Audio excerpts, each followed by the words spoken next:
Saudara, pendudukan paksa kantor TVRI Gorontalo dan tindak kekerasan oleh ratusan orang yang diduga pendukung pasangan calon wali kota Petahana Adan Dambea dilaporkan ke Dewan Pers. Dewan Pers berjanji akan mengawal kasus itu sampai tuntas.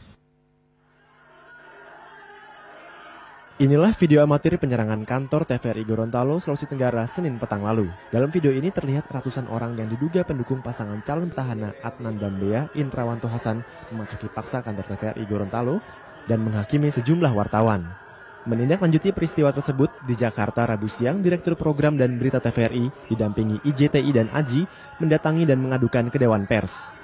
Tindakan-tindakan pendudukan studio, meminta siaran langsung, kemudian melakukan pemukulan, penendangan kepada staf kami adalah sebuah tindakan premanisme. Dewan Pers berjanji akan mengawal kasus itu hingga tuntas setelah para korban melaporkan kekerasan itu ke polisi.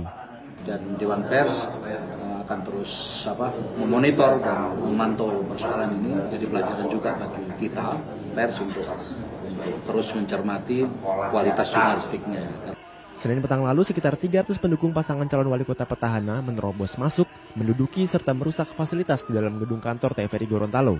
Aksi itu merupakan bentuk protes mereka atas pemberitaan yang mengutip Ketua Panwaslu Gorontalo tentang putusan PT UN yang memenangkan gugatan dua pasangan calon lainnya.